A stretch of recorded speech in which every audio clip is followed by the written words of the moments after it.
नमस्कार दोस्तों, SBI security के साप्ताहिक पॉडकास्ट में आपका हार्दिक स्वागत है। आज हम बात करेंगे इस सप्ताह में वो कौन कौन से इवेंट थे जो मार्केट ने डाइजेस्ट किया और अगले सप्ताह के लिए वो कौन कौन से इवेंट हैं जो मार्केट के फोकस में रहेंगे। तो लगातार दूसरे सप्ताह में हमने मार्केट में रैली देखी और सेंसेक्स और निफ्टी दोनों ही इंडाइसेस करीब 1% ऊपर चढ़ करके बंद हुए हैं। जहाँ पे निफ्टी में रैली करीब 0.8% की देखी गई, वहीं पे सेंसेक्स में रैली करीब 1% की हमने इस सप्ताह में रजिस्टर की। ब्रॉडर मार्केट थोड़ा सा मिक्स क्लोजिंग दिया है। मिड कैप इंडेक्स इस सप्ताह में फ्लैट रहे, जबकि स्मॉल कैप इंडेक्स करीब 0.8% ऊपर जाकर के बंद हुआ है।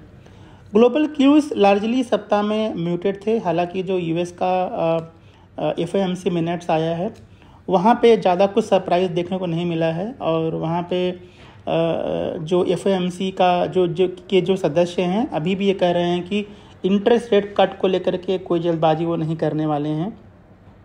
उसके अलावा दोस्तों, इन्वीडिया का जो रिज़ल्ट आया गुरुवार के दिन, उसका एक पॉजिटिव इम्पैक्ट जो है देखने को मिला पूरे विश्व के बाज़ारों में और इसीलिए शायद जो लास्ट के 2 दिन जो थे इस सप्ताह के, वो काफ़ी पॉजिटिव में जा कर के मार्केट बंद होते हुए हमने देखा है।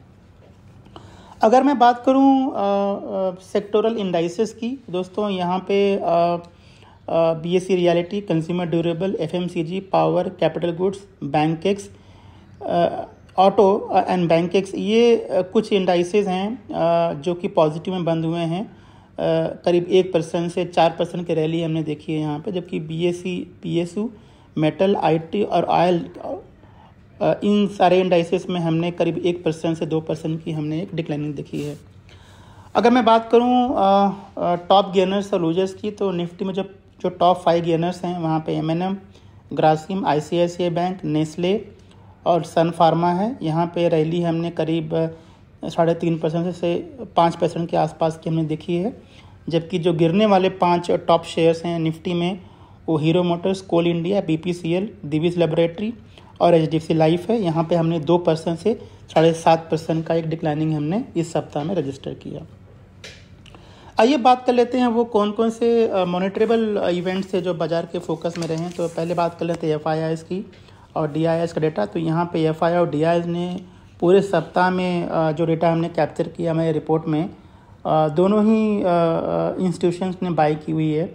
जहाँ पे एफआईआई की बाइंग करीब 3,121 करोड़ रुपए की है, वहीं पे डीआईआई ने करीब 3,356 करोड़ रुपए की बाइंग की है। ब्रेंट क्रूड लार्जली स्टेबल रहा है करीब $83 पर बैरल के आसपास, और जबकि जो 10 ईयर बॉन्ड है यूएस का, वो करीब 4.3% के आसपास जो है वो बना हुआ है। आइए बात कर लेते हैं वो कौन कौन सी कंपनियाँ हैं जो इस सप्ताह में फोकस में रहीं। तो पहले बात कर लेते हैं एबीबी।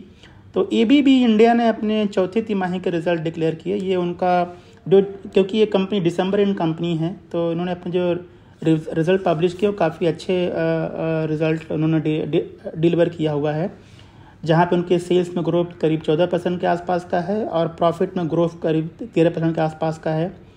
इस साल कंपनी ने करीब 12,319 करोड़ रुपये का ऑर्डर उनको मिला है। तो ऑर्डर बुक जो है काफ़ी हेल्दी है। लॉन्ग टर्म में हमें लगता है कंपनी अच्छा परफॉर्म करेगी। सीआईए ऑटोमोटिव ने अपने चौथे तिमाही के रिजल्ट डिक्लेयर किए हैं। उनके सेल्स में ग्रोथ करीब 6% का है, हालांकि प्रॉफिट करीब 12% बढ़ा है।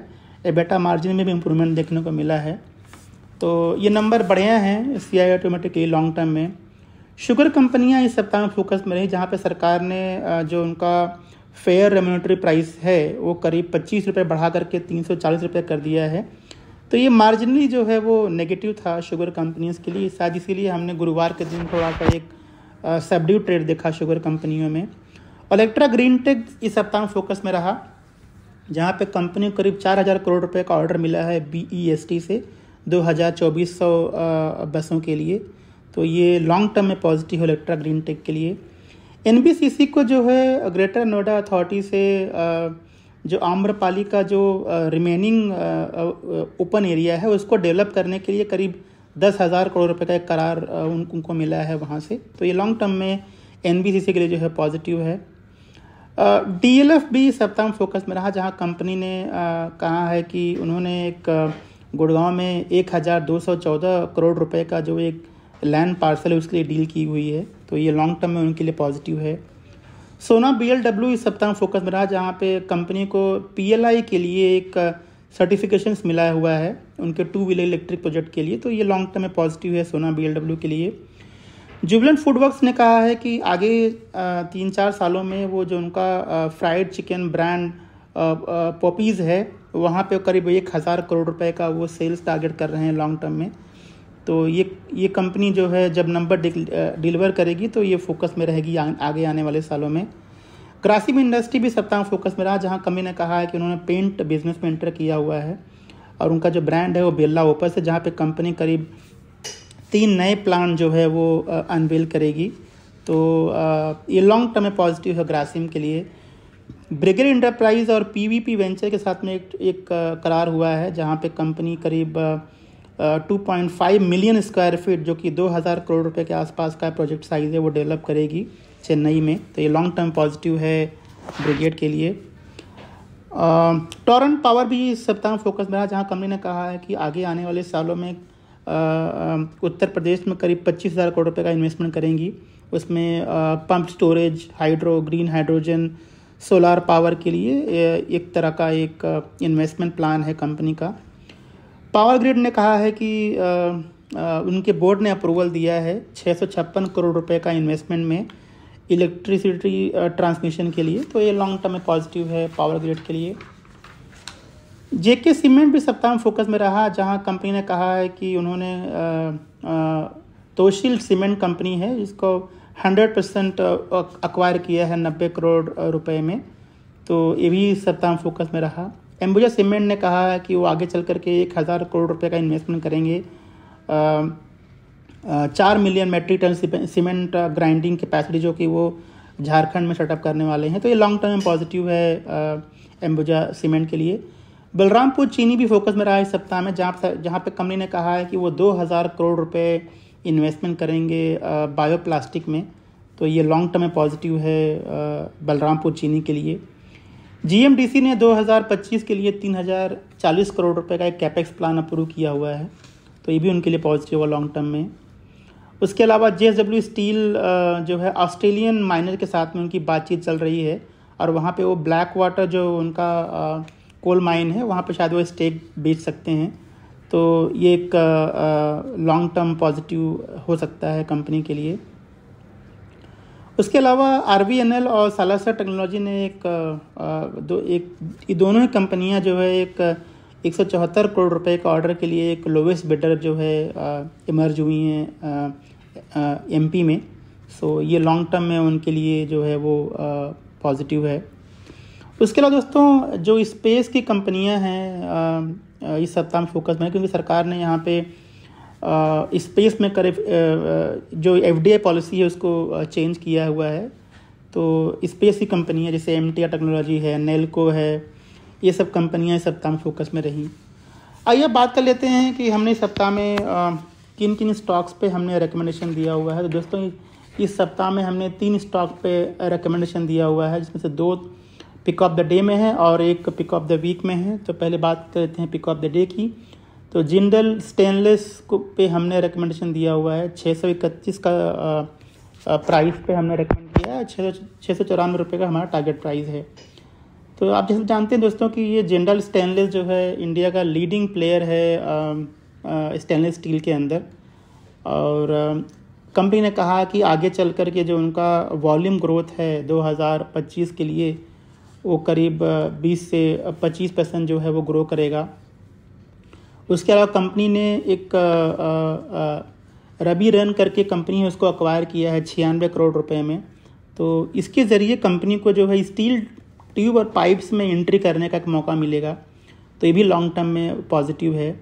उसके अलावा जो उनकी स्पेनिश सब्सिडरी है दोस्तों, वहाँ पे जो परफॉर्मेंस अब तक वीक रहे हैं, कंपनी उम्मीद कर रही है कि आगे चल कर के इनके परफॉर्मेंस जो है वो इम्प्रूव होंगे। तो इसका बेनिफिट भी उनको मिलेगा। उसके अलावा जो इनका एक इंडोनेशिया में जो इनका एक प्लांट है उसको वो बंद करेंगे, क्योंकि वहाँ बिजनेस करना वाइबल नहीं हो रहा है। तो उसका फ़ायदा भी उनको मिलेगा। तो अगर मैं बात करूँ वैल्यूएशन की, तो ईवी एबिटा में ये कंपनी करीब 8 टाइम के आसपास 2025 के नंबर पे मिल रही है। तो वैल्यूएशन जो है ठीक ठाक है, हमें लगता है कंपनी अच्छा परफॉर्म करेगी। फिर हमने नेशनल एल्यूमिनियम कंपनी पे भी हमने एक रिकमेंडेशन दिया है। 161 का CMP है और 177 रुपये का टारगेट प्राइस है, 177। हम सब जानते हैं दोस्तों कि ये एक लार्जेस्ट इंटीग्रेटेड बॉक्सटाइल एल्यूमिनियम और पावर कॉम्प्लेक्स कंपनी है इंडिया में। और अगर मैं बात करूं इनकी कैपेसिटी की, तो इनके पास बॉक्साइट की कैपेसिटी करीब 68,25,000 मेट्रिक टन है नॉर्थ एंड सेंट्रल ब्लॉक में, और करीब 31,50,000 साउथ ब्लॉक में है। एल्यूमिना का प्रोडक्शन करीब 22,75,000 मेट्रिक टन कैपेसिटी है, जबकि इनके पास 1200 मेगावाट का जो है कैप्टिव पावर प्लांट है और 198 मेगावाट जो है विंड पावर है। तो एक कंप्लीट इंटीग्रेशन है, क्योंकि जब आप स्टील प्लांट लगाते हैं तो आपके पास आयरन ओर की फैसिलिटी और पावर, ये बड़ा कॉस्ट होता है किसी भी कंपनी के लिए, तो उनके पास ऑलरेडी अवेलेबल है। उसके अलावा दोस्तों कंपनी ने जो कंपनी है उनके पास जो है आयरन ओर, या ये यूँ कहें कि जो उनके पास बॉक्साइट जो और है वो भी अवेलेबल है, कैप्टिव है, तो इसका फ़ायदा भी उनको जो है लॉन्ग टर्म में मिलेगा। उसके अलावा कंपनी ने कहा कि खनिज विदेश इंडिया लिमिटेड के साथ में एक जॉइंट वेंचर किया है कंपनी ने, और यहाँ पे ये लिथियम आयन के लिए जो है अर्जेंटीना में जो है एक्सप्लोर करेंगे। तो एक तरह का जो है एक नया बिजनेस और वर्टिकल जो है कंपनी के लिए डेवलप होगा भविष्य में। इसके अलावा दोस्तों NTPC के साथ में नाल्को ने एक करार किया हुआ है 1200 megawatt round the clock power supply के लिए, तो ये भी उनके लिए बेनिफिट सकता है फ्यूचर में। और मैं इनका अगर परफॉर्मेंस देखूं तो थर्ड क्वार्टर के नंबर अच्छे थे। रेवेन्यू में ग्रोथ करीब 1.5% का है, हालांकि प्रॉफिट में ग्रोथ करीब 78% का YoY कंपनी ने रजिस्टर किया है। मार्जिन में अच्छा खासा इम्प्रूवमेंट है। ओवरऑल वैल्यूएशन अट्रैक्टिव है, करीब 16 टाइम्स के आसपास का जो है ये EV/EBITDA के आसपास ट्रेड हो रहा है FY25 के नंबर पे। तो हमें लगता है कि ये कंपनी जो है अच्छा परफॉर्म करेगी लॉन्ग टर्म में। पिक ऑफ द वीक में हमने एक स्टॉक पर रिकमेंडेशन दिया हुआ है, हुतामाकी इंडिया लिमिटेड। एक तरह की पैकेजिंग कंपनी है, 342 पे हमारा रिकमेंडेशन है और टारगेट प्राइस है 393 का। तो दोस्तों हम सब जानते हैं कि इनके पास एक वाइडर पैकेजिंग का प्रोडक्ट का जो पोर्टफोलियो है, जहाँ पे वो अलग अलग इंडस्ट्रीज़ के लिए सप्लाई करते हैं, चाहे वो फूड हो, पर्सनल केयर हो, होम केयर हो, हाइजीन हो, फार्मास्यूटिकल हो। इनके पास 10 जो है इंटीग्रेटेड मैन्युफैक्चरिंग फैसिलिटीज़ हैं भारत में। और अगर मैं बात करूँ इनकी ओवरऑल बिजनेस की, तो कंपनी ने अपने बैलेंस शीट को काफ़ी इम्प्रूव किया हुआ है। डेट में काफ़ी रिडक्शन है पिछले जो है 2-3 सालों में, इसका भी उनको बेनिफिट मिलेगा। कंपनी जो है इनोवेटिव प्रोडक्ट जो है लॉन्च कर रही है। और उसके अलावा दोस्तों ये कंपनी अपने जो उनके जो प्लांट्स हैं उसको कंसोलिडेट कर रही है, ताकि लॉजिस्टिक्स कॉस्ट को जो है कम किया जा सके, और उनके इसका बेनिफिट उनके मार्जिन इंप्रूवमेंट में भी देखने को मिल सकता है भविष्य में। करंट प्राइस की बात करें दोस्तों, तो करंट प्राइस पे ये स्टॉक करीब 15 टाइम्स P पे ट्रेड हो रहा है।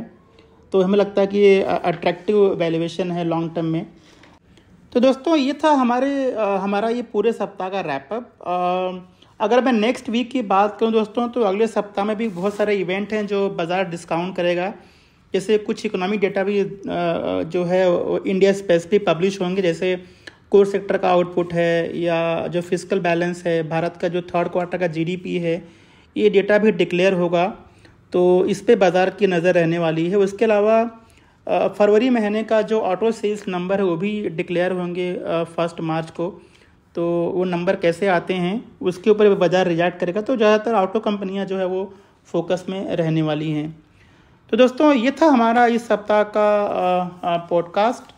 पूरा रिपोर्ट पढ़ने के लिए आप हमारे वेबसाइट पे भी जा सकते हैं, जहाँ पे हमने बहुत कुछ कवर किया है, खासकर कॉर्पोरेट एक्शन, जैसे वो कंपनियां जो डिविडेंड देने वाली हैं या बोनस देने वाली हैं, जिनका स्टॉक स्प्लिट होने वाला है, या जिनकी बोर्ड बैठकें होने वाली हैं, वहाँ पे क्या एजेंडा है, वो सब भी हमने हमारे रिपोर्ट में कवर किया है। वो सब कुछ रिपोर्ट में अवेलेबल है, आप जा कर के वहाँ से डाउनलोड करके जो है आप पढ़ सकते हैं।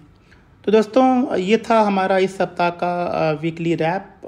हमें सुनने के लिए बहुत बहुत धन्यवाद, और आने वाले सप्ताह के ढेर सारी शुभकामनाएं। Thank you. Investment in securities market are subject to market risks. Read all the related documents carefully before investing.